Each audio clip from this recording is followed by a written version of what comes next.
el metabolismo celular en la neurodegeneración. Entonces, eh, a un principio puede ser un poco complicado porque eso involucra demasiada bioquímica y seguramente a muchos, por ejemplo, la bioquímica puede sonar un poco feo, un poco demasiado complicado, pero trataré de ser un poco más sencillo cuando trate de explicar, por ejemplo, todo lo que es la fundamentación de la estrategia metodológica para un determinado experimento.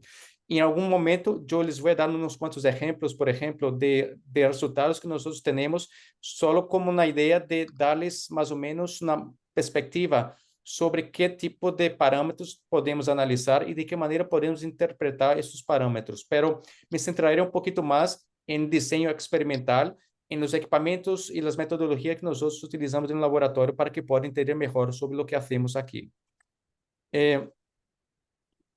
Básicamente, tenemos una página web en donde ahí tratamos de estar siempre actualizando las líneas de investigación, la gente que está trabajando y en qué la gente está trabajando, de qué manera, por ejemplo, podemos diseminar los resultados de nuestra investigación.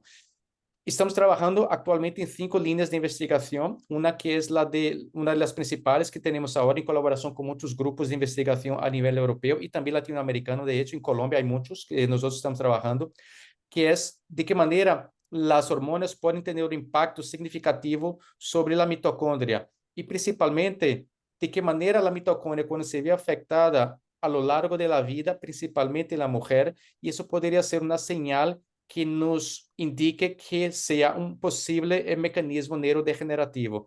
De qué manera, por ejemplo, nosotros desarrollamos ciertos tipos de señales metabólicas, por ejemplo, que podrían ser interpretadas como una señal de neurodegeneración. Entonces, la idea es encontrar posibles biomarcadores celular que nos indique, por ejemplo, en qué momento exacto de la vida de la mujer hay un cambio de este metabolismo, lo que podría sugerir una neurodegeneración. Otra línea de investigación que estamos trabajando es el efecto de estas hormonas sobre las diferencias sexuales en la mitocondria. Por ejemplo, la pregunta que siempre nos hacemos, ¿por qué somos diferentes? ¿Qué es lo que tenemos de diferentes? ¿Cuáles son esas diferencias a nivel molecular entre hombres y mujeres? Tenemos varios tipos de hipótesis. Una de las hipótesis que es no solamente las hormonas pueden tener un papel importante sobre esas diferencias sexuales de la mitocondria, pero también nuestros cromosomas. El cromosoma XX y el cromosoma XY también tiene un papel muy importante en dirigir esas diferencias sexuales a lo largo de la vida. Otras líneas de investigación que estamos trabajando es en ciertas patologías, por ejemplo, hay una disfunción endocrina, donde hay una disminución bastante significativa de los niveles plasmáticos de hormonas y de qué manera eso puede favorecer un mecanismo neurodegenerativo en ciertos tipos de patologías cerebrales, como por ejemplo la lesión traumática cerebral. Y de qué manera, por ejemplo, esos desbalances entre las hormonas y de qué manera la mitocondria se ve afectada, eso puede llevar también a una disfunción en cómo las células pueden obtener sustratos metabólicos para su propio metabolismo. Y si eso genera o no una respuesta inmune diferente en cada sexo, en el hombre o en la mujer.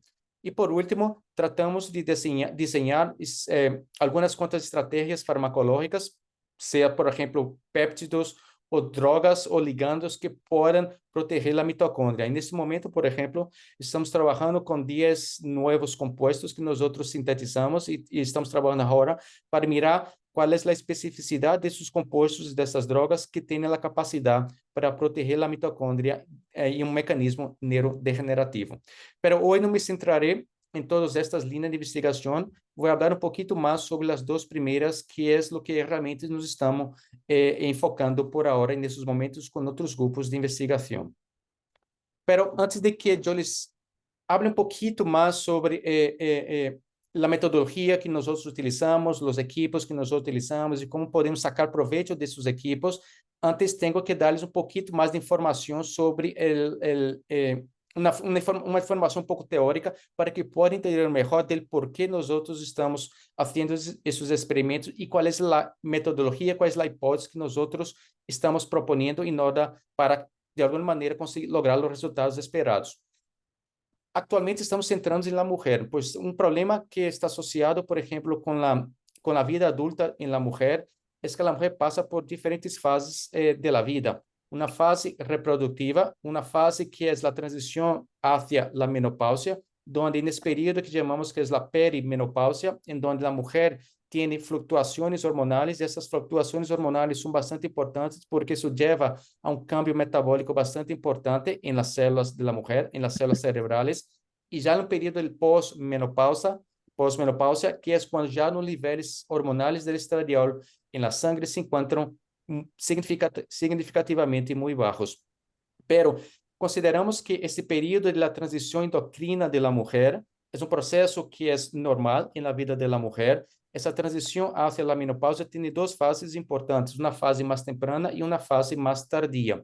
Pero juntamente a fase temprana e a fase tardia, consideramos com a perimenopausa, que generalmente são como de 5 a 10 anos antes de que a mulher entre a la menopausia.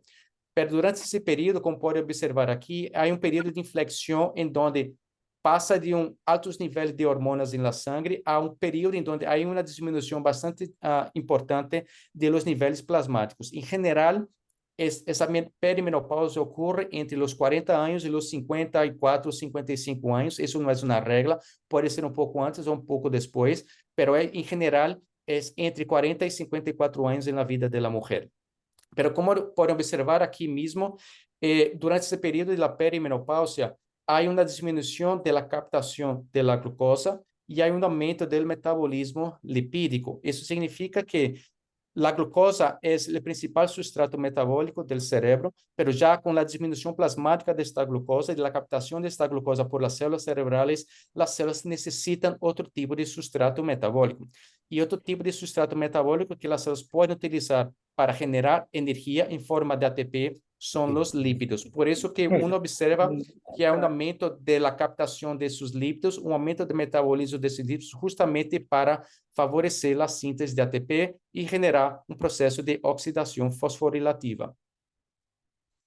Esse período também da perimenopausa é bastante complicado na vida da mulher, porque basicamente durante essa transição é quando há uma diminuição del número de folículos que são liberados por la mulher, uma diminuição de los níveis plasmáticos de estrógeno, como já les comentei, há um aumento da hormona folículo estimulante, um aumento da hormona luteinizante, e um dos principais aspectos de isso é que quando já nesse período da perimenopausa, esses órgãos reprodutivos em la mulher, por exemplo, eles começam a liberar várias vesículas extracelulares. Essas vesículas extracelulares entram no torrente sanguíneo e podem ter como destino final vários órgãos, principalmente o cérebro. Mas uma particularidade dessas vesículas extracelulares é que elas contêm altos contenidos de proteínas pró-inflamatórias, ou citoquinas ou quimioquinas pró-inflamatórias, como a interleuquina 1 beta, a interleuquina 2, interleuquina, ou TNF-alfa, e isso atrai de alguma maneira células imunes do sistema periférico para que possam infiltrar-se hacia o cérebro. Consequentemente, quando essas vesículas chegam ao cérebro, liberam todo o contenido e isso vai ativar o que nós outros já sabemos, vai ativar várias células, como por exemplo a microglia, o sistema imune, vai ativar os astrocitos e tem como principal diana celular as sinapses, ocorrendo que é uma destruição dessas sinapses e basicamente o metabolismo celular se encontra bastante afetado, e estes são características que nós outros observamos em enfermidades neurodegenerativas, como por exemplo o Alzheimer. Também, nesse período que é super importante, é que a mulher passa por uma transição metabólica, como já les comentei antes, baja a captação da glucosa, o metabolismo glucolítico e aumenta o metabolismo lipídico. E se ha visto também que durante essa transição metabólica, as mulheres durante a perimenopausia, elas têm uma expressão aumentada de beta-amiloide no cérebro, têm um hipometabolismo glucolítico, e isso está associado com a inflamação, não tão severa, mas sim uma inflamação um pouco mais crônica e mediana, de mediana intensidade. Pero a partir desse momento, a mulher já começa a apresentar sinais de la enfermidade de Alzheimer al ter aumentado este beta-amiloide, ao ter aumentado várias proteínas que estão relacionadas com a patologia de Alzheimer. Então, possivelmente, esse período de transição é um período em que a mulher está passando por todas essas transformações, é um período ótimo para implementar estratégias muito mais precisas e muito mais dirigidas para controlar esse processo inflamatório latente que empieza na perimenopausa e pode acumular-se durante o período da pós-menopausia. Então, basicamente, nós nos centramos um pouquinho mais sobre a perimenopausia, pero também estamos mirando um pouco o que é o que está passando a nível da pós-menopausia. Outro problema associado com a perimenopausia é que com a diminuição das hormonas em la sangre, isso genera, como já les comentei, uma inflamação um pouco mais de mediana intensidade. Há todo o que é a liberação dessas vesículas extracelulares com contenidos pró-inflamatórios. Isso, quando já chega ao cérebro, já começa a liberar todo esse conteúdo e isso genera uma inflamação local e isso genera também uma formação de um inflamosoma, inflammaging, por exemplo, e isso genera o que é apoptosoma, formação de proteínas mais citoquinas pró-inflamatórias e isso genera o que é uma inflamação. Pero se comparamos, por exemplo, um período da perimenopausia com um período de pré-menopausia, é decir, durante a idade reproductiva da mulher, onde as hormonas se encontram em seu estado normal, em seus níveis normais na sangre, se ha visto de que, ao comparar, por exemplo, a pré-menopausia com a perimenopausia, há uma diminuição bastante importante da ativação do receptor de estrógeno beta. Se ha visto que essas hormonas podem ativar a atividade, a expressão desse receptor de estrógeno beta. Esse receptor tem a capacidade de ser internalizado por la mitocôndria e já dentro da mitocôndria pode interactuar com proteínas do complexo 1 e do complexo 3 da mitocôndria e facilitar o metabolismo celular, aumentando os níveis de ATP, aumentando a atividade desses complexos e, consequentemente, diminuindo a formação ou a generação de estresse oxidativo. Pero já durante essa perimenopausia, quando já os níveis de hormonas começam a diminuir-se na sangre, consequentemente, a estimulação desse receptor de estrógeno beta se encontra bastante diminuído. Então, se ha visto de que as mulheres perdem certo tipo de proteção que uma vez foi exercida por o receptor de estrógeno beta. Consequentemente, há um processo maior de inflamação ao perder essa proteção mediada por o receptor de estrógeno beta. Então, observe que é um período bastante complicado na vida da mulher, mas à medida de que se avança com a menopausia, já no período de pós-menopausia, a mulher já começa a acumular muito ácido graxo. Consequentemente, começa a engordar muito mais e há um acúmulo bastante importante de ácidos graxos saturados no cérebro. Essa acumulação desses ácidos graxos no cérebro, por exemplo, é importante também porque também é um dos principais mecanismos fisiopatológicos do Alzheimer, onde se ha visto que há um acúmulo desses ácidos graxos saturados em diferentes áreas cerebrais. Então, hoje, por exemplo, les vou comentar um pouco mais sobre esta acumulação de los ácidos graxos, que tipo de modelo nós podemos trabalhar para entender melhor como esses ácidos graxos podem aumentar a inflamação em astocitos e neuronas e também em microglia, e de que maneira, por exemplo, podemos evaluar o metabolismo celular, onde as células estão basicamente afetadas por os níveis de estrógeno, e de que maneira nós podemos evaluar de que maneira esses estrógenos podem afetar a formação de ATP. Então, um dos modelos que nós trabalhamos no laboratório é basicamente induzir um acúmulo celular de ácido palmítico, que é um ácido graxo saturado. Basicamente, o que nós fazemos é escolher várias concentrações desse ácido palmítico e lo conjugamos com albúmina. Para que hacemos isso? Basicamente, quando o ácido graxo se encontra conjugado com a albúmina, é mais fácil de que seja internalizado hacia o citosol, hacia dentro da célula. Quando já esse ácido palmítico se encontra dentro da célula, vai ser conjugado na coenzima A, o que facilita a internalização desse ácido palmítico por la mitocôndria. A um princípio, a mitocôndria pode internalizar este ácido graxo e pode metabolizá-lo via a beta-oxidação para generar ATP ou intermediários metabólicos, como, por exemplo, o FADH2 e o NADH2. Pero, se uno sigue estimulando a acumulação deste ácido graxo dentro do citosol, na mitocôndria se satura e, basicamente, já não pode mais lidiar com esta alta concentração deste ácido graxo. Então, consequentemente, se satura, já não metaboliza este ácido graxo e começa, então, a acumular-se muito mais ao interior da célula. lo que no solamente va a generar una disfunción mitocondrial, pero también va a generar un estrés del retículo endoplasmático. Entonces, dentro de este modelo, nosotros trabajamos o buscamos entender de qué manera, por ejemplo, este ácido graso, que es uno de los principales mecanismos fisiopatológicos de no solamente el Alzheimer, pero también se ha visto que en Parkinson hay un acúmulo importante de este ácido graso en el cerebro, de qué manera ese ácido graso puede afectar la mitocondria y de qué manera nosotros podemos facilitar de alguna manera el procesamiento de este ácido graso para reducir la inflamación. Entonces, básicamente, cómo la mitocondria puede internalizar este ácido graso. Entonces, si nosotros favorecemos o estimulamos el acúmulo de este ácido graso dentro de la mitocondria, a través de un transporte mediado por la carnitina, la mitocondria puede favorecer la internalización de este ácido graso a través de la membrana mitocondrial externa y también a través de la membrana mitocondrial interna. Al interior ya de la matriz mitocondrial, este ácido graso es procesado a través de la beta-oxidación.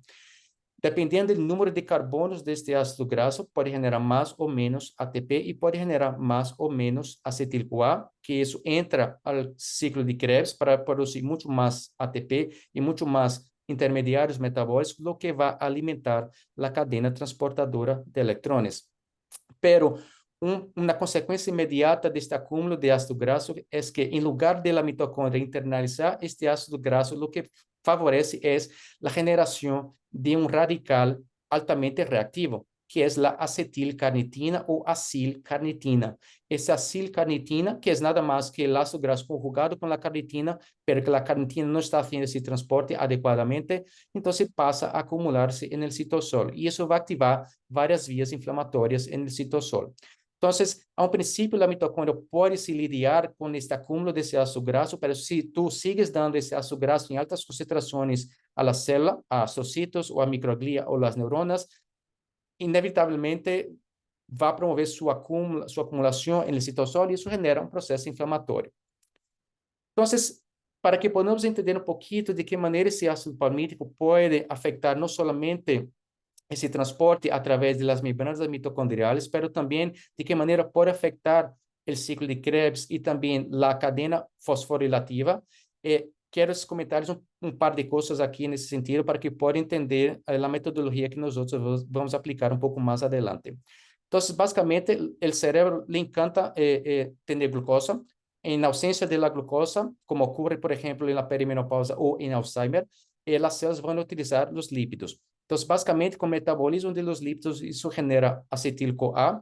Este acetil-CoA já dentro da mitocôndria, então, se incorpora, se condensa com oxalacetato, formando citrato, e, consequentemente, vão formando vários intermediários metabólicos ao longo do ciclo de Krebs.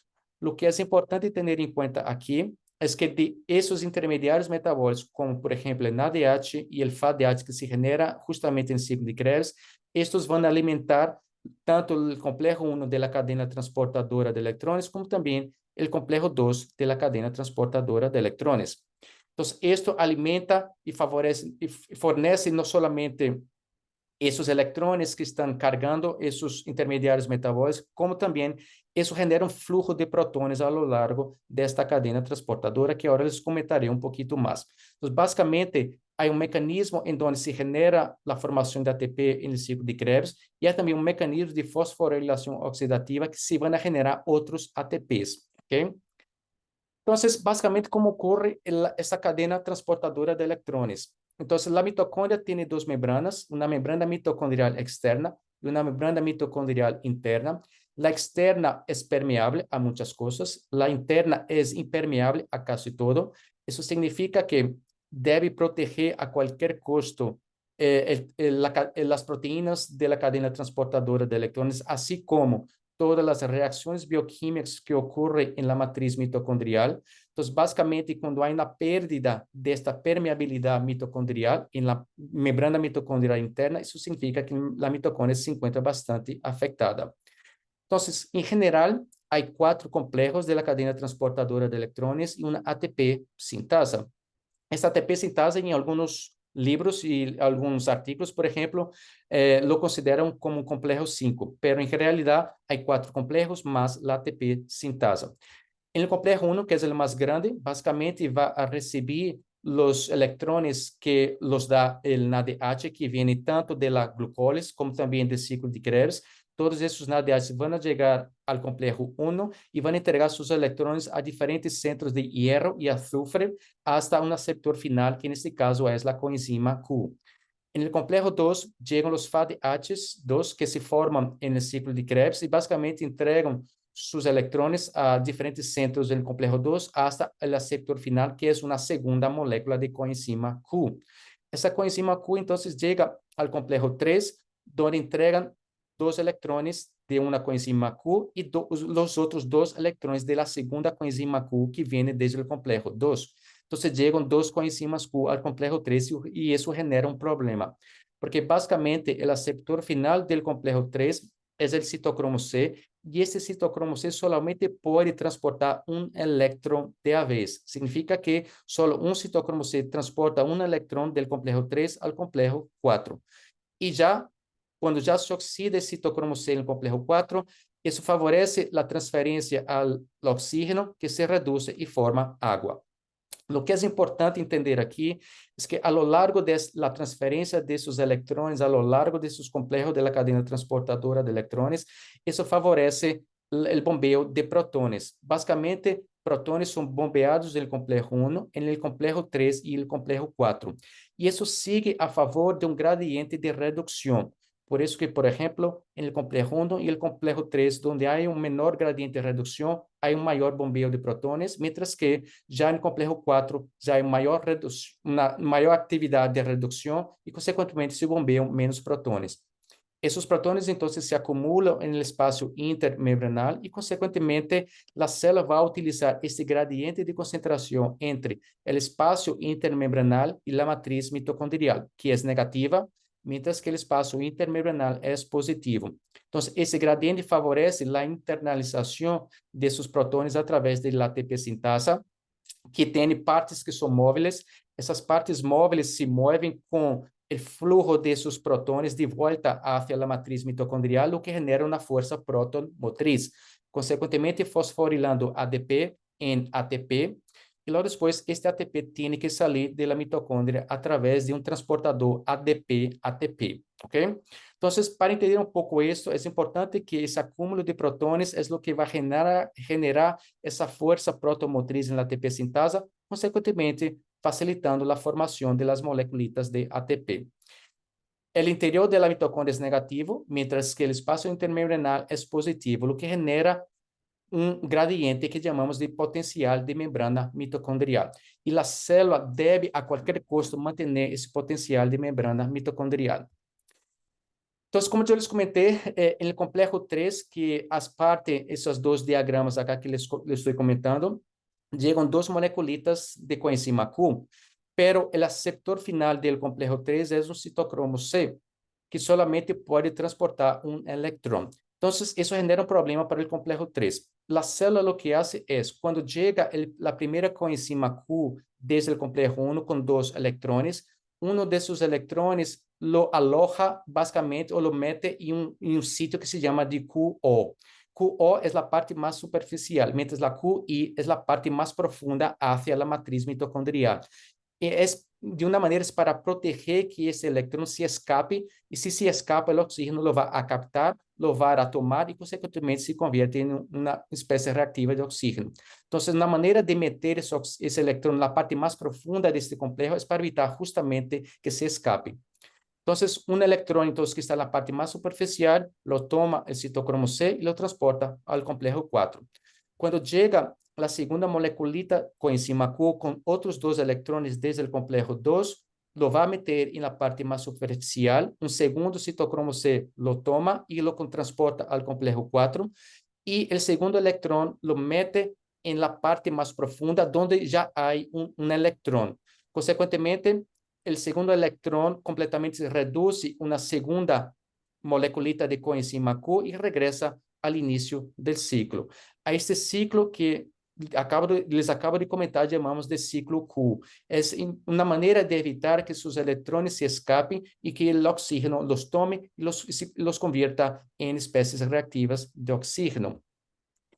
Há muitas maneiras que nós podemos entender melhor como funciona esse ciclo Q. Podemos utilizar, por exemplo, antimicina A, que é o inibidor específico da transferência desses eletrões a esta parte mais profunda do complexo, consequentemente estamos bloqueando o complexo 3. E é algo que utilizamos muito a menudo no laboratório. Que é o que passa, então, quando há uma disfunção a nível do potencial de membrana mitocondrial. Em condições fisiológicas, por exemplo, quando a mitocôndria está bastante ativa, não há nenhum problema, não há inflamação, não há nenhuma disfunção metabólica, existem certas proteínas que estão metidas na membrana mitocondrial externa. Muitas de elas, seguramente muitos las conhecem, PINK1, por exemplo, algumas proteínas de fusão e fissão mitocondrial, como MFN1 ou MF2, que são proteínas da dinâmica mitocondrial que são super importantes. Processo de fusão e fissão favorece o metabolismo energético da mitocôndria em situações onde a célula necessita produzir mais energia. Se há desbalance, por exemplo, entre os mecanismos de fusão e fissão mitocondrial, a célula perde ATP, a célula está em déficit metabólico bastante importante. Consequentemente, onde há balance entre essas proteínas de fusão e fissão mitocondrial, pois a célula se encontra em estado sano, saudável. Em condições normais, por exemplo, PINK1 está a nível da membrana mitocondrial externa. Se a célula está saudável, basicamente PINK1 é internalizado e é processado por diferentes proteínas. Uma das proteínas é MPP, que é uma proteína, uma peptidasa que processa este PINK1, e também uma presenilina, que também pode processar PINK1.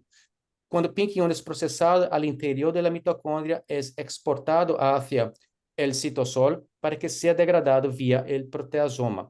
Então, basicamente, em condições normais, fisiológicas, isso é o que ocorre.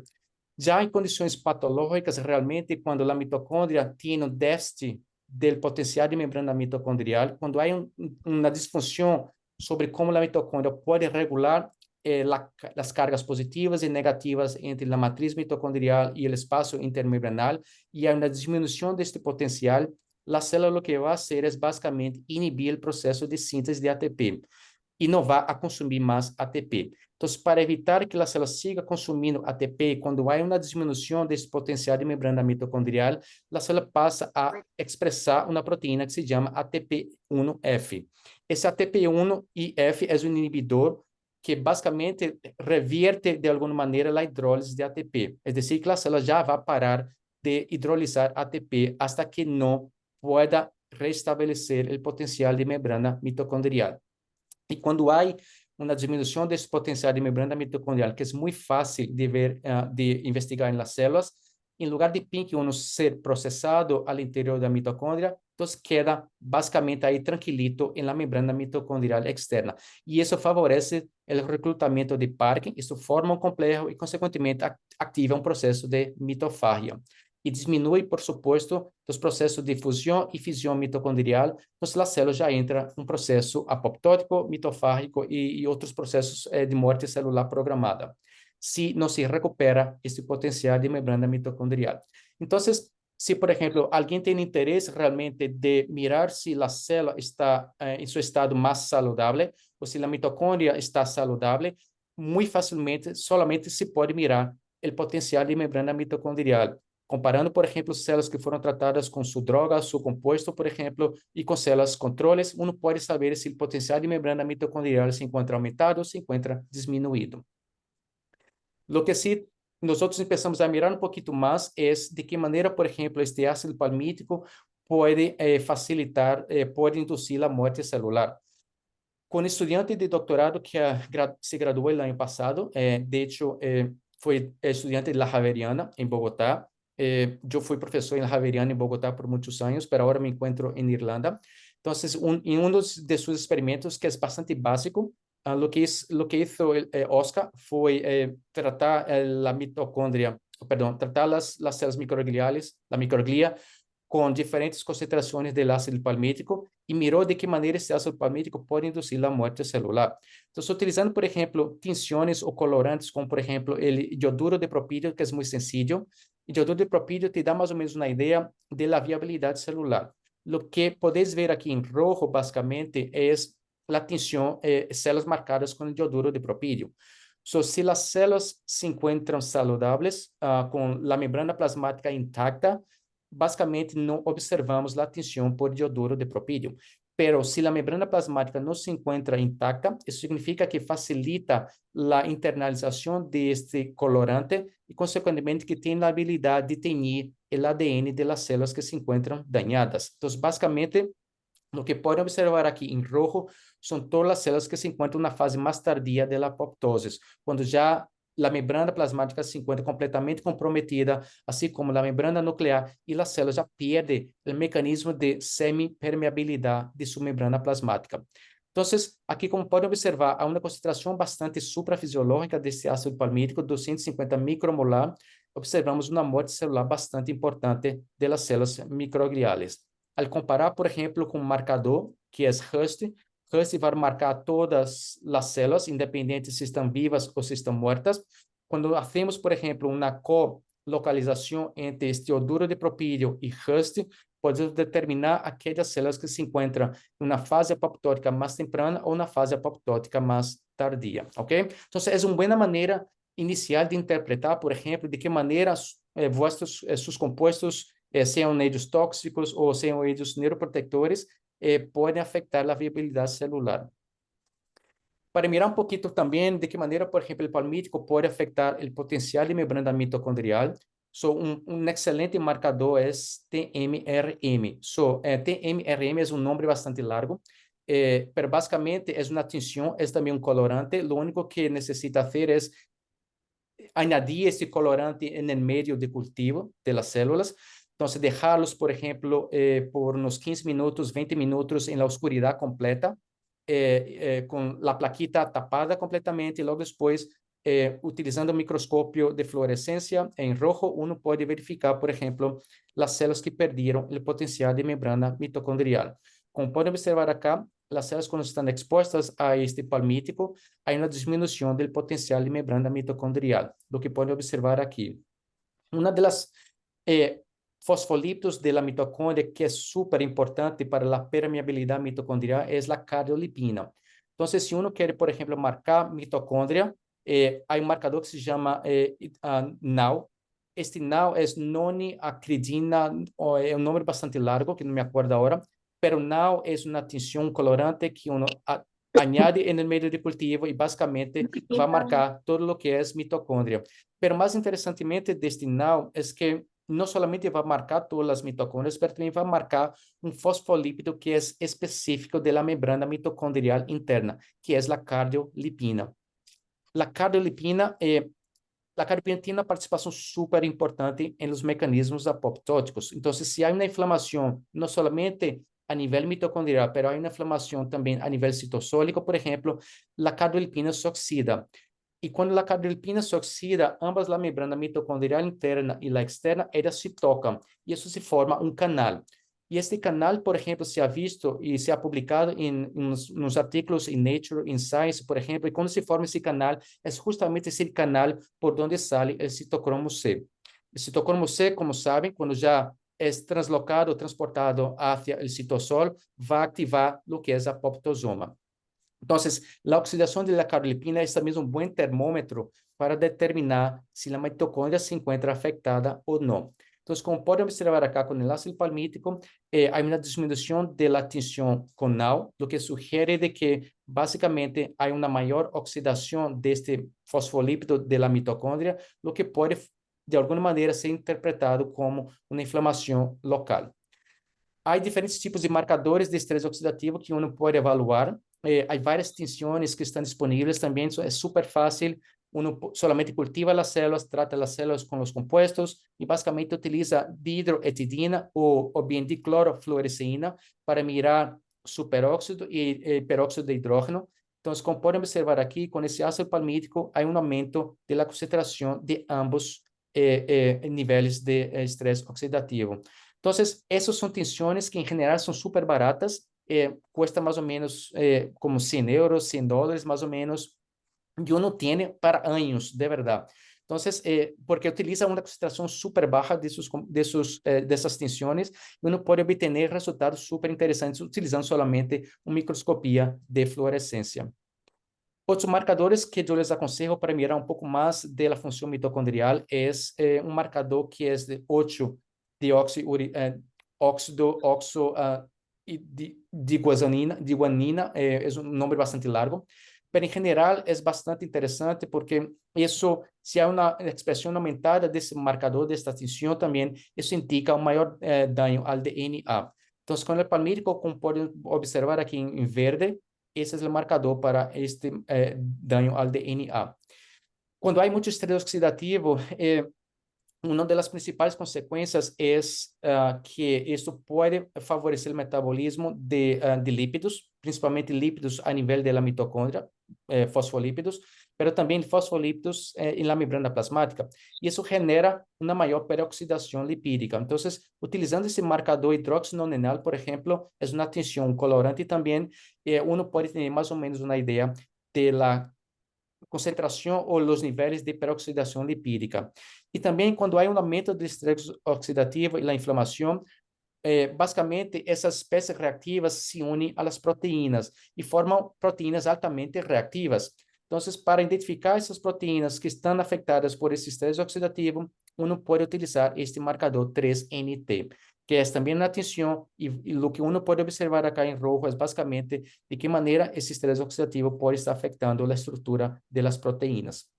Então, todo isso é bastante interessante e uno pode generar bastante dados, por exemplo, da função celular como um todo, mas também da função mitocondrial al identificar, por exemplo, os mecanismos do potencial de membrana mitocondrial e também certos tipos de estresse oxidativo que se generam ao interior deste organelo. Pero uma coisa que nós nos interessamos um pouco no laboratório é determinar hasta que ponto, por exemplo, o impacto do palmítico é diferente se as células são masculinas ou se as células são femininas. Então, nós utilizamos células humanas, astrocitos humanos, e utilizamos microglia humana. E nesse caso, por exemplo, miramos um pouquinho o impacto do ácido palmítico em astrocitos humanos aislados, obtenidos de homens e mulheres. E aqui miramos de que maneira, por exemplo, a concentração aumentada deste ácido palmítico pode afetar a formação de estresse oxidativo, de clorofluorescina, que é um colorante, e de que maneira, por exemplo, podemos mirar esse estresse oxidativo como um todo, a nível citossólico, por exemplo, ou de maneira mais específica, o estresse oxidativo sendo generado dentro da mitocôndria. Então, utilizando este marcador que chamamos de mitosox, uno pode evaluar especificamente a formação de estresse oxidativo dentro da mitocôndria, a formação de superóxido dentro da mitocôndria, mientras que este de acá vai mirar um pouco mais, vai identificar um pouco mais o peróxido de hidrogênio como um todo, sem ter em conta essa distinção de compartimento celular. Então, a ter em conta esses dois marcadores, por exemplo, não pode saber até que ponto, por exemplo, esse estresse generado no interior da mitocôndria pode contribuir para o estresse oxidativo que uno observa de maneira mais general. Então, como pode observar acá, por exemplo, quando as células, os asocitos humanos, tanto de machos como de mulher como de homem, quando tratados com concentrações aumentadas desse ácido palmítico, há um aumento bastante esperado del peróxido de hidrogênio. Mas uma coisa que nos chamou bastante a atenção é de que, quando miramos um pouco mais esse estresse oxidativo dentro da mitocôndria, utilizando esta tinção, mitosox, observamos que solamente em los astrocitos de hembras, de mulheres, basicamente há um aumento bastante importante de los níveis generados a nível local. Então, basicamente, o que nos diz um pouco aqui é que, de maneira mais general, há uma produção desse estresse oxidativo, pero a nível mais local, dentro da mitocôndria, parece que as mulheres sofrem um pouco mais que os homens, ok? Al mirar um pouco mais os processos de fusão e fusão que eu lhes comentei, que é importante porque a fusão é quando uma mitocôndria se fusiona com outra para aumentar sua eficiência energética, e a fissão é quando uma mitocôndria pode fusionar-se ou pode dividir-se em várias outras chiquititas. Isso pode diminuir a eficiência energética, pero favorece outros processos metabólicos porque temos um maior número de mitocôndrias.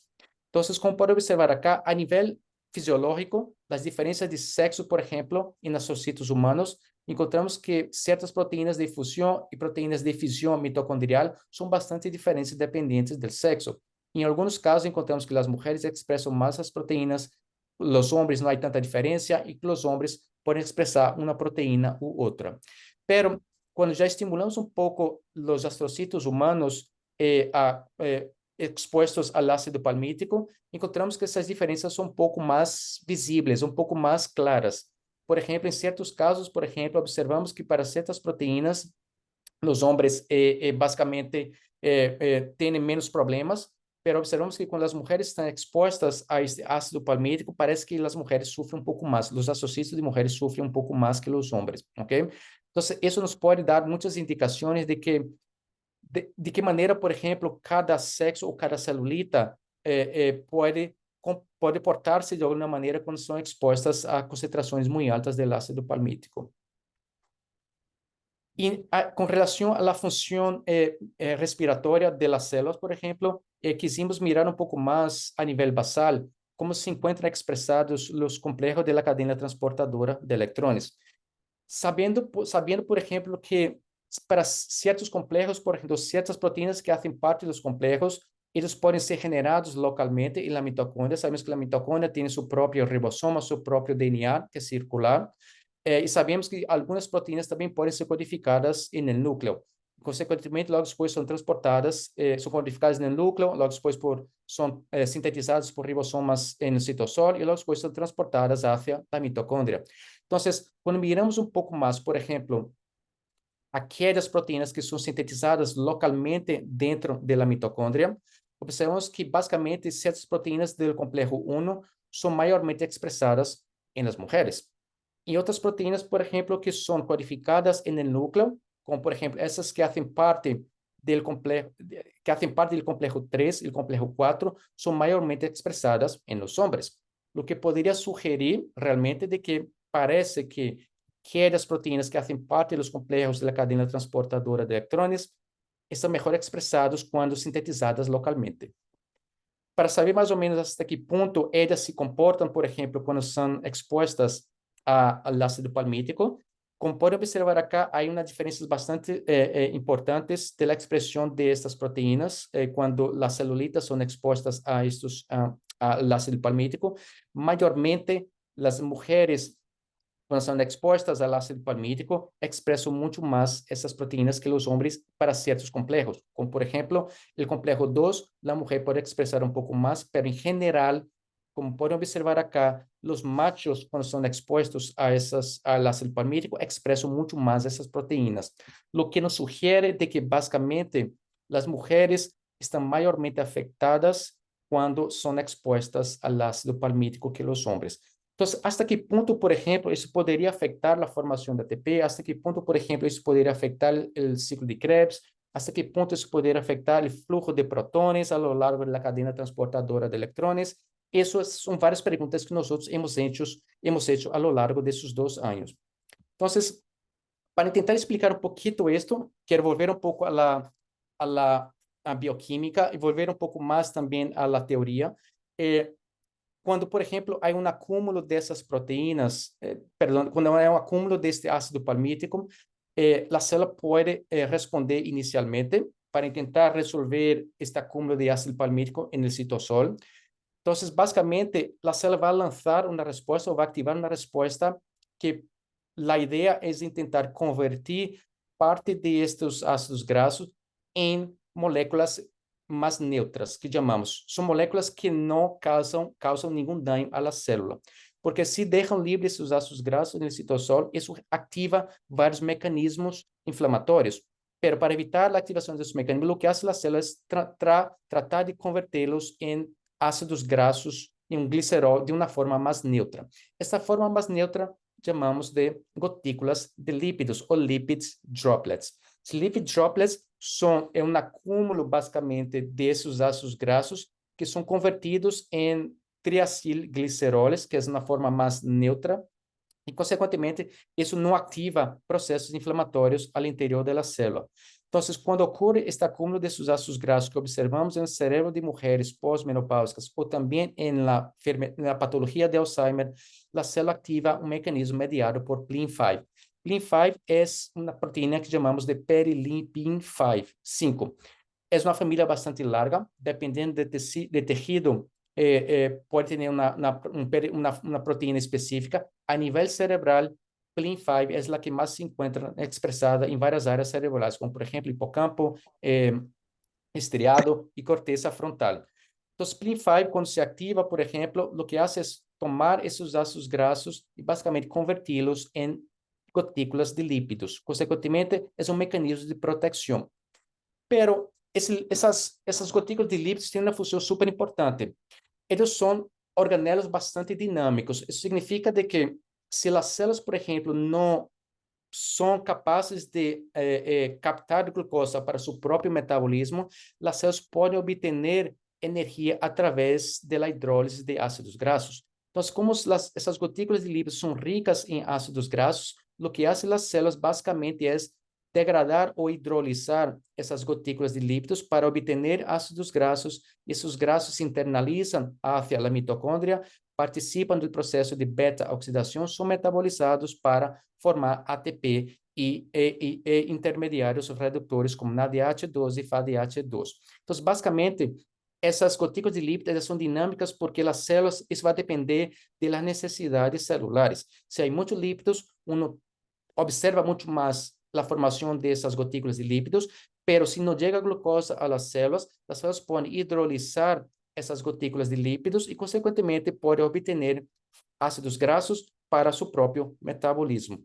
Então, basicamente, essas são as três condições por as quais as células podem mobilizar essas gotículas de lípidos para obter energia e para proteger-se também. Então, em condições onde há um acúmulo desses lípidos, ativa PLIN5, PLIN5 convierte ácidos graxos em essas gotículas de lípidos. Quando as células se encontram com hambre, é decir, quando os níveis energéticos se encontram muito baixos, por exemplo, quando há muito ADP, há muito AMP e pouco ATP, basicamente as células ativam a autofagia para tentar degradar certos componentes celulares e isso genera também bastantes ácidos graxos. Pero, principalmente, as células podem hidrolisar essas gotículas de lípidos para obter esses ácidos graxos através da ativação de uma lipasa. Essa lipasa, junto com seu coativador, favorece a hidrólise de triacilglicerolis, liberando ácidos graxos, consequentemente internalizando-los hacia a mitocôndria. E aí um processo também, quando uno passa muito tempo, por exemplo, sem comer, já ativa um processo de lipólise também, e, consequentemente, ativa um mecanismo transcripcional mediado por o peroxissoma, essa proteína, o ativador do peroxissoma, que é muito importante em processo de regulação metabólica, e, consequentemente, isso favorece e aumenta o número de mitocôndrias e também favorece a formação de proteínas que fazem parte do metabolismo oxidativo. Isto para quê? Porque, basicamente, a lipólise aumenta a concentração deste ácido graxo, então, para que possam reduzir esta concentração desses ácidos graxos, vão tratar de aumentar o número de mitocôndrias. Então, esse é um mecanismo protetor que a célula pode ativar em caso de que haja um acúmulo desse ácido palmítico, por exemplo, e é um mecanismo protetor não somente para tratar de reduzir este acúmulo, mas também em caso onde a célula necessite energia e não há substrato metabólico como a glucosa, a célula pode obter facilmente este ácido graxo. Pero se ha visto, por ejemplo, que con el envejecimiento, los niveles cerebrales de PLIN5 se encuentran bastante disminuidos. Aquí tiene, por ejemplo, los genes, la expresión de los genes a lo largo de la vida de los animales. Tenemos animales bastante jóvenes, animales en la vida adulta y en animales viejos, 2 años. Observen con la expresión de PLIN5 disminuye considerablemente en la corteza, en el hipocampo y estriado, básicamente en estriado. Entonces, lo que sugiere, por ejemplo, de que la célula pierde esta capacidad de protegerse, pierde esa capacidad de convertir esos ácidos graxos en ácidos graxos más neutros, menos que causam menos daño. Consequentemente, não vai ativar esse mecanismo para a liberação desses ácidos graxos, o que, ao final, genera um acúmulo. Ok? Então, nós quisimos mirar um pouco mais essas gotículas de lípidos. Então, há uma tinção que é super interessante que se chama Red Nile, ou Nile Red, ou Nile Rojo, por exemplo. Então, uno añade aí também no meio de cultivo, deixa por 15 minutos, 20 minutos, na escuridão a 37 graus. Entonces, luego después uno puede, bajo el microscopio, uno puede mirar la expresión en rojo de las gotículas de lípidos. Entonces, básicamente, observen aquí que hay una diferencia bastante clara de cómo las células pueden formar esas gotículas de lípidos, y eso es diferente del sexo. Entonces, a niveles fisiológicos, observe que la mujer tiene una mayor capacidad, los astrocitos de mujeres tienen una mayor capacidad de formar esas gotículas de lípidos, pero ya esas diferencias de sexo se pierden cuando los astrocitos, tanto de hombre como de mujer, son expuestos al ácido palmítico. Pero interesantemente, cuando miramos la expresión de PLIN5, que es la proteína que favorece la formación de esas gotículas, cuando los astrocitos son expuestos a ácido palmítico, la expresión de PLIN5 es mucho mayor en la mujer, lo que sugiere que la mujer tiene una mayor capacidad de protegerse cuando hay, por un acaso, un acúmulo mayor de esos ácidos grasos. Entonces, un estudio que empezamos un poquito ahora es, bueno, miramos un poco más metabolismo mitocondrial, miramos el acúmulo de sus ácidos grasos, pero ahora nos preguntamos, bueno, ¿qué es lo que pasa a lo largo de la vida de la mujer? ¿Qué consecuencias tiene el declino de esos niveles hormonales? Entonces, nosotros empezamos a utilizar ciertos modelos animales para intentar explicar de qué manera, por ejemplo, el declino de las hormonas puede afectar el metabolismo celular. Entonces, voy a pasar un poquito rápido esa parte. Una cosa que es súper importante tener en cuenta de que a nivel de neurodegeneración, por ejemplo, la neurodegeneración, sabemos que ciertas patologías son mucho más prevalentes y afectan más un sexo que el otro. Muchos de esos casos, la enfermedad de Alzheimer, por ejemplo, afecta más mujeres que hombres. Nosotros estamos súper interesados en saber el por qué. Pero la pregunta o esta hipótesis es un poco más compleja porque la patología de Alzheimer, por ejemplo, no aparte de ser multifactorial, es muy complicado porque hay una cierta predisposición genética, hay una influencia hormonal durante la vida adulta, hay también ciertos factores externos, ajenos, por ejemplo, factores que uno queda expuesto con factores socioeconómicos, uno pierde el trabajo, hay un estrés crónico, y todo eso puede afectar la predisposición genética. Y de qué manera, por ejemplo, esos factores sociales o de ambientales, por ejemplo, pode afetar nossa vida adulta, pode afetar nossos níveis hormonais. Então, o que nós proponemos aqui é de que maneira, por exemplo, tanto a predisposição genética, esses fatores hormonais ou esses fatores ambientales podem afetar ou podem interactuar entre eles para que o que poderia ser um mecanismo que se poderia explicar del porquê as mulheres são maiormente afetadas em Alzheimer. Pero hay varios otros problemas, aparte de la predisposición genética, del componente del cromosomal, por ejemplo, XX o XY, tenemos todo lo que pasa durante la vida adulta de la mujer, lo que es embarazo, lo que es una terapia hormonal, la menopausia, la pubertad, por ejemplo, los declinios hormonales. Se ha visto, por ejemplo, yo tengo una colaboración con una investigadora canadiense en donde nosotros miramos si una mujer, por ejemplo, que tiene uno o más niños, uno o más embarazos, si esta mujer está más predispuesta a desarrollar la patología de Alzheimer. Y se ha visto, por ejemplo, de que cuanto más niños la mujer tenga, por ejemplo, o niñas, mayor la propensión a desarrollar el Alzheimer, en comparación con aquellas mujeres que no tuvieron ningún hijo. ¿Okay? Entonces, hay varios factores aquí que cuando interactúan entre ellos pueden aumentar la predisposición de la mujer a desarrollar el Alzheimer. Entonces, algunos de esos factores nosotros tratamos de mirar a nivel mitocondrial, porque se ha visto básicamente que la mitocondria es diferente en el hombre y en la mujer. Hemos visto que la mitocondria en la mujer produce mucho más ATP, produce mucho menos calcio, y eso es muy bueno, y también está menos expuesta a estrés oxidativo en comparación con la mitocondria de hombres. Consequentemente, queríamos saber mais ou menos hasta que ponto, por exemplo, essas diferenças de sexo a nível de metabolismo poderiam afetar ou poderiam dar-nos señales del por qué a mulher está mais afetada em Alzheimer que os homens. Então, utilizamos um modelo basicamente em vivo, que é um estudante irlandês aqui que está desenvolvendo esta teoria, esta hipótese, que se chama Andrew. Lo que nós hicimos foi coger animais, machos e hembras, overactive, castramos esses animais, eliminamos, quitamos os ovários em las hembras e quitamos os testículos em los machos. Consequentemente, os animais deixam de produzir hormonas, estamos estimulando uma menopausia, uma andropausia precoce. Então, basicamente, já eliminamos essa fonte hormonal e logo depois os animais foram tratados unicamente com uma dose única, 24 horas antes do sacrifício, foram tratados com tibolona. A tibolona é uma terapia hormonal utilizada pelas mulheres pós-menopáusicas para reduzir os sintomas associados com a menopausa. Então, queríamos saber se basicamente essa droga, quando administrada unicamente 24 horas antes do sacrifício, poderia induzir uma reprogramação das funções celulares, o que poderia de alguma maneira explicar se essa terapia é boa ou não para as mulheres e se poderia diminuir essas señales neurodegenerativas em las mulheres, em las hembras, neste caso.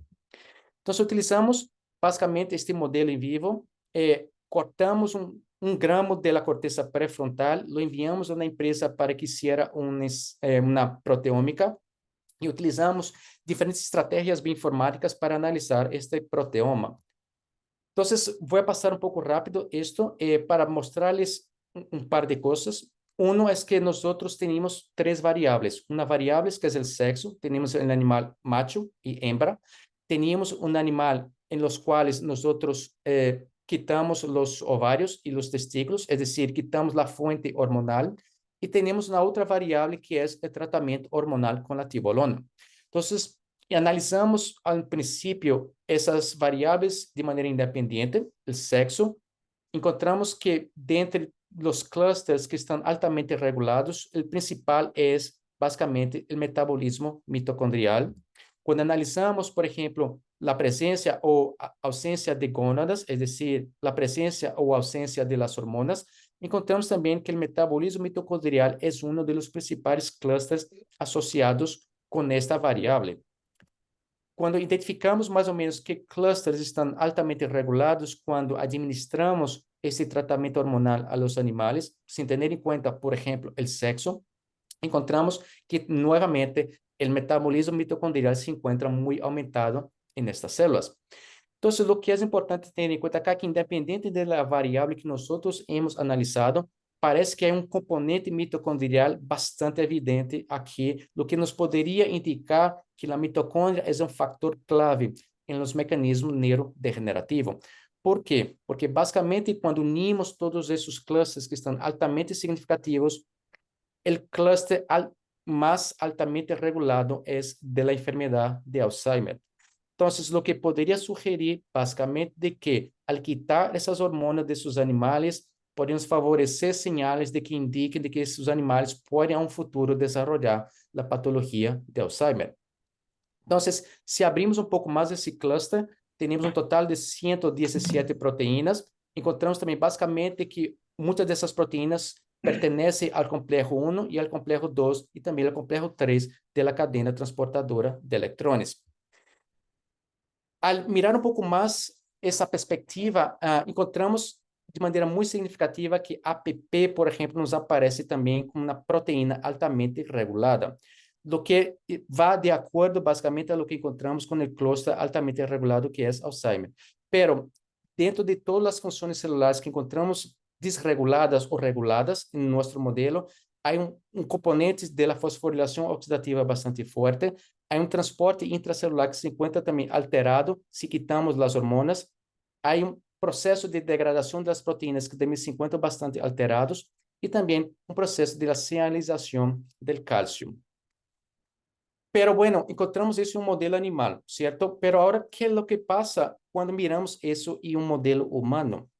Então, em uma colaboração com Doug Arslan, que é investigador super famoso em demência, ele é muito bom em demência, ele trabalha em Noruega, mas também é professor do King's College em Londres. Ele trabalha, é clínico, é geriatra e tem uma cohorte de pacientes com Alzheimer e Parkinson, uma das mais grandes da Europa. E trabalha muito em pacientes. Então, em colaboração com ele, o que nós buscamos mirar aqui foi identificar hasta que ponto, por exemplo, a mitocôndria se encontra alterada a nível de ciclo de Krebs e também a nível de fosforilação oxidativa. Então, para ello, tuvimos pacientes com demência mediana, digamos, uma intensidade mediana, tuvimos pacientes com a enfermedade de Alzheimer e pacientes com a patologia de Lewy-Body, com acúmulo de proteínas Lewy, ok? De alfa-sinucleína. Então, basicamente, todos eles têm um certo grado de demência, um certo grado de patologia neurodegenerativa. Uma coisa interessante que nós encontramos é que, quando analisamos as diferentes enzimas que pertencem ao ciclo de Krebs, encontramos que, basicamente, la proteína, el citrato es uno que se correlacionó positivamente con la patología de Alzheimer, sugiriendo de que los niveles de citrato en esos pacientes que se encuentran alterados se correlacionam com o mecanismo fisiopatológico. Pero mais interessantemente, encontramos que certas enzimas do ciclo de Krebs, como por exemplo, a que vai convertir piruvato em acetil-CoA, perdão, do citosol que vai convertir piruvato em acetil-CoA, e a proteína, as enzimas que vão convertir oxalacetato em citrato, todas essas enzimas se encontram diminuídas em os pacientes com Alzheimer. Interessantemente, encontramos que solamente a metade do ciclo de Krebs se encontra diminuído e a outra metade se encontra aumentado. Pero, curiosamente, encontramos de que essas proteínas que se encontram diminuídas, elas estão relacionadas com mecanismos de descarboxilação. Então, basicamente, al parecer, quando essa proteína está involucrada em mecanismos de descarboxilação, há uma diminuição de sua atividade e sua expressão. Por el contrário, aquelas que não estão diretamente relacionadas com o mecanismo de descarboxilação se encontram muito aumentadas. Então, isso é um modelo humano. Quando obtivemos de pacientes a sangue, a partir da sangue, hicimos análise de RNA de todas essas enzimas e encontramos essas diferenças bastante importantes em pacientes com Alzheimer. Então, isso foi publicado este ano e é um estudo super interessante. Pero bueno, agora a pergunta é, bueno, encontramos essas alterações em pacientes com Alzheimer, pero a pergunta é, em que momento da vida da mulher encontramos essas alterações? Então, acá, por exemplo, tuvimos acesso a várias muestras do cerebro de mulheres, da perimenopausa, perimenopausa e pós-menopausa, e mulheres com Alzheimer, a patologia de Alzheimer, a diferentes idades, em diferentes áreas cerebrais. Nós, então, escogimos várias áreas cerebrais para mirar a expressão de proteínas ao longo da vida da mulher. Interessantemente, encontramos várias funções que se encontram alteradas no cérebro das mulheres, principalmente perimenopáusicas. Se acuerdan, por exemplo, na perimenopausa há um cambio bastante importante do metabolismo energético. As mulheres passam a utilizar mais os lípidos que a glucosa para seu próprio metabolismo, e isso pode afetar a maneira como as neuronas, os astocitos e a microglia podem funcionar entre eles. Então, uma coisa que nos chamou bastante a atenção é justamente esta de acá. Quando cogimos, por exemplo, mulheres perimenopáusicas e comparamos com mulheres pré-menopáusicas e depois mulheres pós-menopáusicas saudáveis e mulheres pós-menopáusicas com a enfermidade de Alzheimer, encontramos que há um grupo de proteínas, principalmente uma proteína que vemos que está aumentada na perimenopausa, mas bastante diminuída na patologia de Alzheimer, e não a encontramos em nenhum outro grupo. Essa proteína pertence à PI3K, uma proteína basicamente de sobrevivência celular. Pero mais abaixo da PI3K, que é uma via que seguramente todos conhecem, está uma proteína que chamamos de FOXO3. FOXO3 é uma proteína bastante versátil, porque basicamente está cascada abaixo de AKT e cascada abaixo de PI3K. Um dos mecanismos que nós estamos trabalhando agora é de que maneira, por exemplo, uma diminuição dos níveis de estrógeno beta, o que observamos, por exemplo, durante a perimenopausa e a pós-menopausa, se isso seria um mecanismo que nos poderia predecir o porquê as mulheres durante a perimenopausa expressam marcadores da enfermidade de Alzheimer. Então, tendo em conta que a estimulação desse receptor de estrógeno beta tem uma função super importante a fosforilar PI3K e, consequentemente, fosforilar AKT. AKT, então, migra hacia o núcleo e fosforila FOXO3.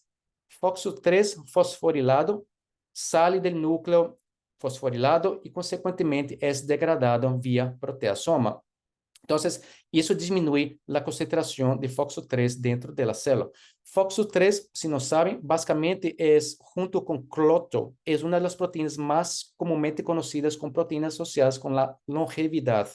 Entonces, se ha visto, por ejemplo, animales que expresan FOXO3, ellos tienen una sobrevida mucho mayor. Eso envejece mucho más que aquellos animales que expresan menos FOXO3 y cloto. Se ha visto también que FOXO tiene una función súper importante en el metabolismo celular. Por ejemplo, la insulina, cuando nosotros liberamos la insulina para favorecer el metabolismo glucolítico, eso favorece la fosforilación de FOXO3, se exporta del núcleo, se degrada en el citosol. Y eso favorece básicamente el metabolismo glucolítico. Se ha visto también si ese FOXO3 no es fosforilado, por ejemplo, si hay una inhibición de AKT o de PI3K, básicamente entonces eso, FOXO3 se queda dentro del núcleo y puede activar apoptosis, por ejemplo. Entonces, la regulación de FOXO3 es súper importante acá. Y nosotros quisimos un poco saber un poco más sobre cómo FOXO3 puede regular el metabolismo celular en las células, principalmente en astrocitos. Entonces, para eso, nosotros utilizamos um dos principais equipos que nós temos no laboratório, que é o Seahorse.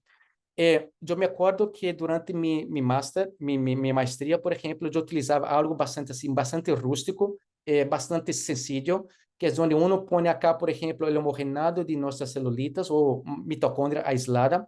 Uno põe esse sensor ou esse eletrodo aqui, por exemplo, lo tapa, lo cierra o sistema e uno pode mirar o consumo de oxígeno a lo largo del tempo. Pero muitas vezes, por exemplo, quando uno tapa com esse eletrodo aqui, entram burbujas, e para quitar essas burbujas era um dolor de cabeça. Então, minha tese de maestria, minha maestria, por exemplo, foi basicamente mirando o consumo de oxígeno em células cerebrais expostas a diferentes compostos tóxicos. Pero mais recente, por exemplo, se desenvolveram outros equipos que são mais robustos, são mais interessantes. Neste caso de aqui é um Ouroboros, onde uno tem vários canais. Esses canais, por exemplo, não pode utilizar diferentes tipos de estratégias farmacológicas, por exemplo, mientras uno pode utilizar uma droga A, e no outro pode utilizar uma droga B, uma droga C, e tudo isso, e facilmente uno pode medir o consumo de oxígeno. Pero o problema deste de acá es que es muy manual. Entonces uno tiene que meter las muestras, después lavar todo eso, entonces secar y meter una segunda muestra. Entonces toma bastante tiempo.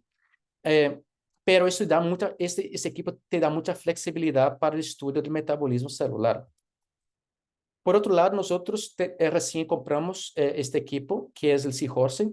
El Seahorse tiene una ventaja súper buena, es que es completamente automático y en tiempo real uno puede mirar el metabolismo celular. Esse metabolismo celular miramos através do consumo de oxígeno a nível mitocondrial, o consumo de oxígeno através da via glucolítica, quanto a célula está utilizando a via glucolítica para produzir ATP, ou quanto a célula está produzindo a via glucolítica para outras coisas, ou se a mitocôndria está, de certo modo, eficiente desde o ponto de vista energético. Ou seja, todos esses parâmetros nós podemos analisar de maneira automática. E, principalmente, não temos que preocupar-nos com absolutamente nada para os tratamentos. Ponemos os tratamentos na plaquita, lo metemos dentro da equipe e decimos, pues mira, libera esse tratamento no tempo 5, libera esse tratamento no tempo 10, libera esse tratamento no tempo 15, então automaticamente uno põe a placa, lo deja já por 3 horas, 4 horas, não sei quanto tempo, então uno já volve com os resultados já completamente listos, ok? Então, o que é o que nós analisamos no Seahorse? Basicamente, podemos analisar um par de coisas. Quando uno vê uma gráfica como essa, por exemplo, no Seahorse, é importante ter, por exemplo, em mente claramente como ocorre a cadeia transportadora de eletrões. Então, quando uno utiliza diferentes inibidores para diferentes pontos da cadeia transportadora de eletrões, nós estamos mirando parâmetros muito específicos. Por exemplo, se eu utilizo uma oligomicina, que é o inibidor de ATP sintasa, eu estou completamente bloqueando a síntese de ATP. Então, com isso, eu posso mirar a respiração basal. Pero, quando eu bloqueio a ATP sintasa, os demais complexos aún siguen trabajando, aún hay un fluxo de protones, hay un fluxo de electrones, y eso hace con que esos protones se acumulen en el espacio intermembranal. Consequentemente, quando eu utilizo um segundo inibidor, que é o FCCP, eu estou estimulando a dissipação deste fluxo de protones. Consequentemente, já a ATP sintasa já não se encontra inibida, há um montão de protones que tentam ingressar de volta hacia a matriz mitocondrial. Então, consequentemente, eu posso avaliar se este fluxo de protões genera uma maior eficiência energética, é decir, se a mitocôndria está produzindo mais ou menos ATP. Então, com isso, eu posso saber se este fluxo de protões é utilizado para produzir ATP. E os demais inibidores que se utiliza são a rotenona, que seguramente muitos conhecem, e a antimicina A. A rotenona vai bloquear o complexo 1 e a antimicina A vai bloquear o complexo 3. Quando juntos são administrados a las células, a socitos neste caso, em nosso experimento, isso completamente inibe a cadeia transportadora de eletrões. Então, utilizando esses três inibidores, eu posso mirar a respiração basal, eu posso mirar a respiração de reserva, eu posso mirar quanto de aquela respiração é eficiente em termos de generação de ATP, quanto de aqueles protões foram utilizados ou não para a produção de ATP e qual é a máxima capacidade de respiração ou de respiratória das mitocôndrias. E também podemos mirar a respiração ou o consumo de oxígeno que não é dependente da mitocôndria, porque sabemos também que há enzimas como oxidases, por exemplo, no citosol, que podem consumir parte deste oxígeno. Então, nós podemos também mirar qual é a contribuição de aquelas oxidases. Então, esse mecanismo é muito sencillo. Então, basicamente, temos uma plaquita com 6 pocillos, 2 devemos deixá-los livres, porque basicamente são os blancos. Devemos deixar uns controles, em donde basicamente temos as celulitas sem nenhum tipo de tratamento, e os demais podemos utilizar como queramos. Podemos utilizar com uma droga 1, uma droga 2, e como queramos. Então, quando uno compra, por exemplo, o paquete, uno compra o paquete com essas micro plaquitas e compramos também os sensores, os cartuchos. Esses sensores são super importantes, toca hidratá-los 24 horas antes, e basicamente os sensores são aqueles que vão a medir o consumo de oxígeno e outras variáveis quando são expostas dentro da microplaca com as celulitas aqui. Então, uno vai com esses sensores, uno tapa a microplaca, esses sensores quedam em contato com o líquido, as celulitas se encontram no fundo dessas plaquitas, porque uno cultiva as celulitas diretamente nessas placas e faz os tratamentos diretamente nessas placas, ok? Então, uno tapa esses sensores, basicamente, mas esses sensores têm algo específico. Quando uno mira, por exemplo, acá, vão haver 4 agujeritos. Nesses 4 agujeritos, basicamente, nós añadimos a oligomicina, FCCP, a rotenona e antimicina A. E há quarto agujerito acá que queda livre, se uno quer, por exemplo, tratar de maneira aguda as celulitas, ¿vale? Esses são programas que se quedam guardados dentro do equipo, pero uno tem a flexibilidade de programar o experimento como uno quiera, ok? Então, quando já basicamente as celulitas se encontram tratadas, quando já o cartucho está calibrado e esse cartucho já está sobre a célula, uno mete todo esse complexo dentro da maquinita, programa o experimento na maquinita e lo deixa já por 2 horas, 3 horas, hasta que os resultados estén listos. Então, basicamente, uno pode comprar certos kits que já se encontram listos, pero eu não aconselho muito, porque esses kits podem custar por lo menos 200 a 300 euros. A mim parecem caros para lo que são e vêm muito pouquito. Pero uno pode meter, por exemplo, na página desses kits e mirar que compostos vêm. Então, quando vê, por exemplo, são 3 compostos em geral, ou 3 drogas inibidores, então, uno compra as inibidoras de maneira independente e basicamente prepara a solução e isso lo tem para rato, para bastante tempo. Então, com esse horse, uno pode mirar o estresse mitocondrial, uno pode mirar a taxa do fluxo glucolítico, quanto de ATP se genera, o ácido palmítico, se oxida mais ou menos, qual é a taxa de estresse glucolítico, e nós começamos a utilizar esse ensaio, este experimento, onde miramos se quando tratamos nossas celulitas com o palmítico ou bem qualquer outro composto, se as celulitas vão depender mais da glucosa, vão depender mais dos ácidos graxos ou aminoácidos, como a glutamina, para generar ATP. Então, podemos, por exemplo, bloquear o fluxo glucolítico, podemos bloquear, por exemplo, a oxidação de ácidos graxos, ou podemos bloquear, basicamente, a oxidação de aminoácidos. Consequentemente, podemos identificar se a célula qual substrato metabólico a célula vai utilizar para produzir ATP. Dentro de esses kit de acá, dentro desse ensaio, desse experimento Mito Stress, por exemplo, nós podemos evaluar qualquer de um desses parâmetros, a respiração basal, a respiração mitocondrial, a capacidade de reserva, o porcentagem da capacidade de reserva, o fluxo de protones, a formação de ATP, a respiração máxima, o consumo de oxígeno que não é dependente da mitocôndria e a eficiência energética. Então, para dar-lhes um pouco de exemplo só sobre isso, antes de que pueda terminar, nós corremos os astrocitos e tratamos esses astrocitos com um agonista do receptor beta de estrógeno. Porque se acordem de que o receptor beta de estrógeno se encontra diminuído em las mulheres perimenopáusicas, quisimos saber hasta que ponto a ativação desse receptor melhora ou não a capacidade respiratória da mitocôndria. Então, tratamos essas células, pusimos a plaquita dentro do equipo, deixamos allá por pelo menos um par de horas, e o que nós encontramos foi que há realmente uma diminuição bastante importante do consumo de oxígeno em las células control, que é o azul, e em las células em rojo, que são as células tratadas com o agonista do receptor de estrógeno beta. E uma coisa super interessante que encontramos é que quando tratamos essas celulites com o agonista, há uma diminuição de los protones, del escape de los protones. Pero uma pergunta que uno deve fazer é se esses protones estão associados com uma maior eficiência energética. Em muitos casos, não. E muitas vezes os protones podem ser captados por ATP sintase, ou muitas vezes os protones podem dissipar-se através da membrana mitocondrial. Então, quanto desses protones generam ATP? Então, uno mira a eficiência energética. Então, como podem observar acá, aunque há menos protones acá quando as células são tratadas com o agonista, pero a eficiência energética não há nenhum cambio com as células controle, o que sugere de que, basicamente, esses protones acá que estão sendo dissipados estão sendo consumidos para produzir energia.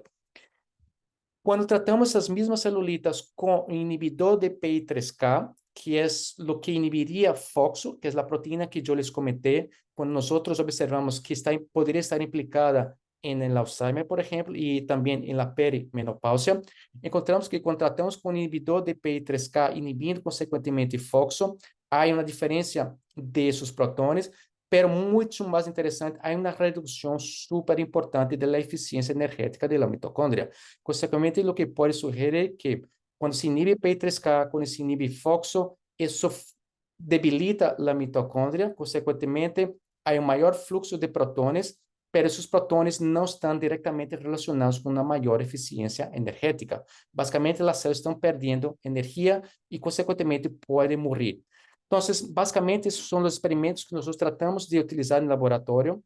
Estamos agora tratando de profundizar um pouco mais sobre a função de FOXO3 em nossas células, de que maneira FOXO3 pode estar relacionada com a patologia do Alzheimer e de que maneira se FOXO3 pode ser um bom marcador em las mulheres perimenopáusicas, o que poderia indicar de que essas mulheres podem estar tendo sinais ou mostrando sinais de que podem desenvolver o Alzheimer mais a um futuro. Então, basicamente, essas são a metodologia que nós estamos, de momento, utilizando no laboratório. Esse é o equipo que está trabalhando em todo isto, estudantes de doutorado, um postdocs, e temos assistentes de investigação, temos vários colaboradores em Brasil, em Colômbia, em Chile. Parte desse trabalho também, o que hicimos agora foi tratar de enviar um projeto à convocatória de Horizon, junto com um consórcio que está formado por vários países, Noruega. Em Colômbia, por exemplo, entrou a Universidade de Rosário, com o hospital que eles mantêm allí. Então, eles vão dar muestras de mulheres em la perimenopausia, e a nós nos interessa saber de que maneira, por exemplo, as diferenças geográficas podem também ter um fator importante em la patologia de Alzheimer. Então, essas são as fontes de financiação que nós temos atualmente, que nos han dado recursos para levar a cabo os experimentos. Se estão interessados, por exemplo, neste tipo de investigação, na área de investigação das hormonas, como as hormonas afetam o sistema nervioso central, nós a cada 2 anos organizamos um congresso em Turim, em Itália. Eu hago parte do comitê científico e aí vão estar presentes todos os investigadores reconhecidos a nível mundial que trabalham com o efeito de estradiol, de progesterona, testosterona, o de otras hormonas esteroideas, por ejemplo, en diferentes patologías. Es un congreso súper interesante. Entonces, si tiene interés, es una muy buena oportunidad de participar y entrar en contacto con esos investigadores para aprender un poco más sobre cómo las hormonas pueden regular nuestro cerebro. Entonces, muchas gracias y agradezco la atención. Gracias, profe, por la charla. Muy, muy interesante, completa. Diría yo que la introducción que nos diste fue fundamental para poder entender la metodología que están manejando ustedes en el laboratorio. Este es el momento para las preguntas. No sé si de pronto alguien quiera hacer las preguntas, puede levantar la mano, las deja acá escritas y se las podemos leer al profe.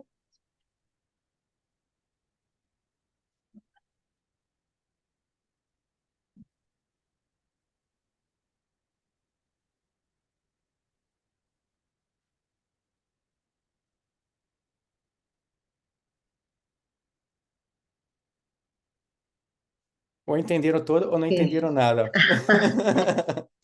Yo creo que, no, es que creo que también fue tan clara que no va tampoco como lugar a las preguntas.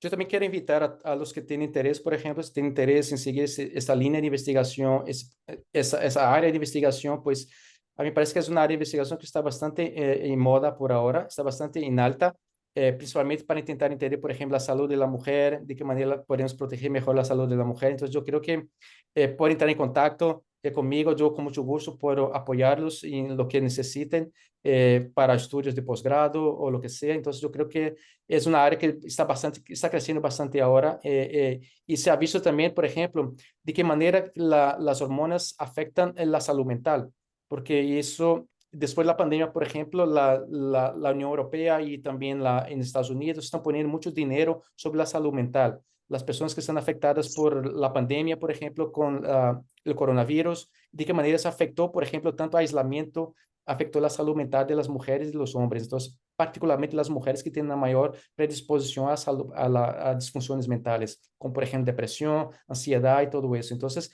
esa área está bastante en moda, en alta ahora. Entonces, si alguien tiene interés en seguir más o menos una línea sobre eso, nosotros trabajamos no solamente con líneas celulares, pero también con modelos en vivo y también con humanos. Podemos obtener fácilmente muestras de pacientes. Rosana, te preguntan acá que si el modelo que comentaste fue principalmente el Alzheimer, pero si es posible relacionarlo con enfermedades, con enfermedad vascular. Pues yo me imagino que se refiere a la demencia vascular, me imagino yo, ¿cierto? Entonces, básicamente, yo creo que, Sí, a la básicamente demencia sí. vascular. Entonces, básicamente, sí, eso así puede relacionar, porque básicamente lo que se observa es que con la demencia vascular también genera un grado de hipometabolismo de glucosa a nivel cerebral, porque cuando hay una demencia vascular, hay una disminución del flujo de nutrientes y de oxígeno hacia el cerebro y, consecuentemente, hay una disminución de los niveles cerebrales de glucosa. Entonces, eso también genera un estado hipometabólico y, consecuentemente, pues las células tratan de utilizar otros estados metabólicos para mantener el metabolismo. Sí, básicamente sí se puede. Hay una relación también con la demencia vascular. Sí, señora. Profe, ¿han pensado algo en relación con con la epilepsia?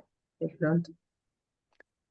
La epilepsia es algo curioso porque básicamente la epilepsia es y de hecho, yo doy clases de epilepsia, basicamente eso, y yo muestro desde un punto de vista en vivo, basicamente. Yo trabajé con un grupo en Brasil de Ruben Guedes. Él lo que hacía es estimular la depresión cortical. Entonces, utilizaba cloruro de potasio, por ejemplo, lo metía cloruro de potasio directamente en el cerebro y eso depolarizaba las células, el cerebro. Y eso generaba una ola, una propagación de una ola de despolarización por todo el cerebro. Entonces, básicamente, si eso se mantiene a lo largo, por ejemplo, eso completamente agota las reservas de ATP. Entonces, consecuentemente, las células ya no tienen ATP para generar energía, entonces empieza a utilizar básicamente otras fuentes energéticas, como por ejemplo los lípidos. Pero si eso se mantiene esa ola de depolarización, eso favorece también la señalización del calcio. Consecuentemente, eso activa varias oxidasas, lipasas y, consecuentemente, la célula va a morir por apoptosis o por una alta peroxidación lipídica. Sí, entonces, básicamente, tiene un mecanismo un poco similar, pero pero está más relacionado con, por ejemplo, con el agotamiento de las reservas energéticas de la célula debido a constantes depolarizaciones. Me preguntan por acá, profe, que si tiene conocimiento de qué implicaciones tiene el proceso inflamatorio en el sistema nervioso central en trastornos depresivos. Entonces, eso es una buena pregunta. Eso fue el proyecto europeo que yo acabo de enviar, con un grupo con varios grupos. Formamos un grupo de como 13 grupos y está ahí metido Alzheimer Europe, está metido diferentes grupos que abogan por la salud de la mujer. Eh, un problema con la depresión en las mujeres es un poco más complicado porque cuando la mujer, por ejemplo, se siente que está en un grado de depresión, la mujer va al ginecólogo, va a un médico de familia, por ejemplo, o va a un médico general, pero muchas veces el médico general, por ejemplo, no logra identificar sintomas clínicos claros de la depresión en la mujer. Entonces, ¿qué eso significa? De que básicamente, si la mujer presenta unos sintomas más medianos o no tan severos de la depresión, con los métodos de diagnóstico que nosotros tenemos actualmente, no se logra identificar un cuadro de depresión en las mujeres.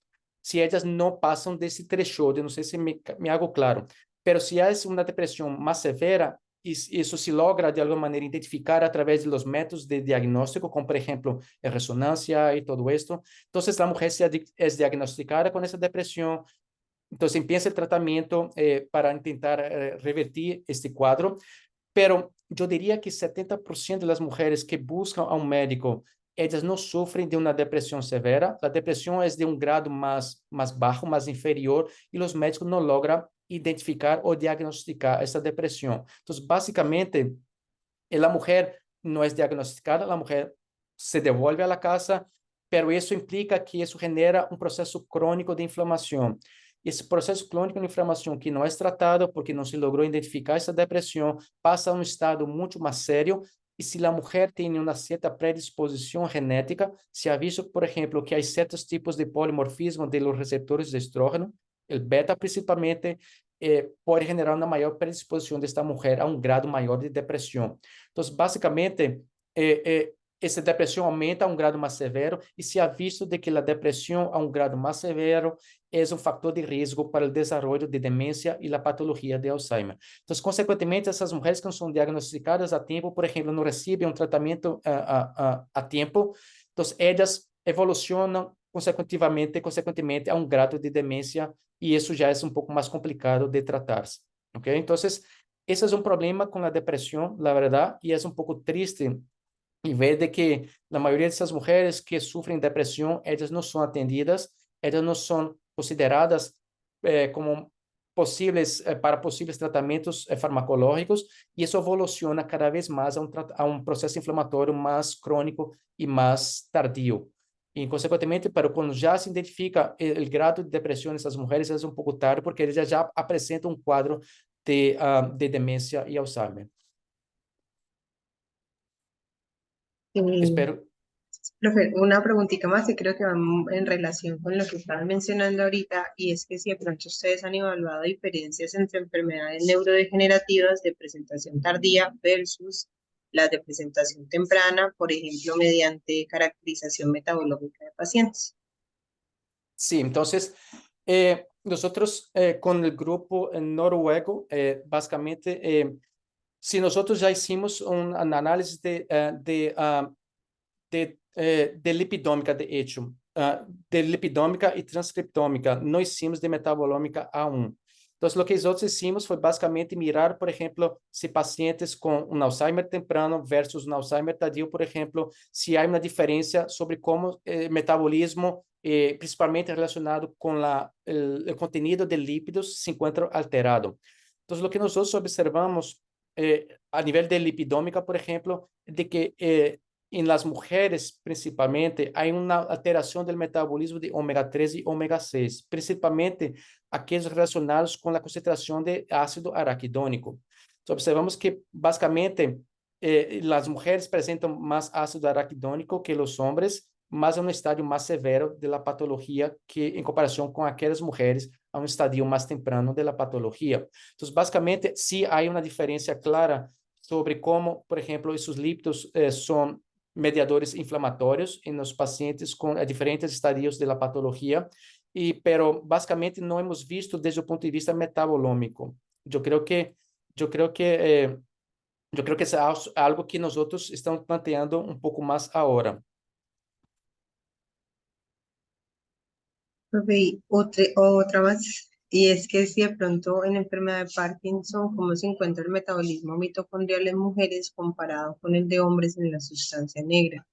Sabiendo que esta enfermedad pues afecta más a los hombres que a las mujeres.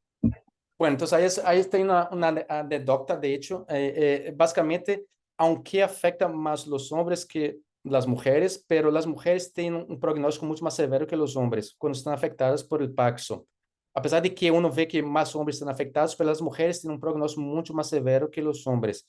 Porque se ha visto, por ejemplo, que las mujeres tienden a acumular más alfa-sinucleína, principalmente después de la menopausia. Pero si una cosa que hay que hacer una distinción es de que hay dos períodos, antes de la menopausia y después de la menopausia. Antes de la menopausia, las mujeres están mucho mejor protegidas que los hombres, pero después de la menopausia, ya entonces la mujer ya empieza a presentar diferentes patologías, no solamente el Alzheimer, más Parkinson, pero también enfermedades cardiovasculares y cerebrovasculares. Entonces, las hormonas juegan un papel súper importante en este momento, pero ya si estamos hablando de un Parkinson ya a los 60 años en la mujer, 70 años en la mujer, entonces la mujer tiene un pronóstico mucho más severo que los hombres.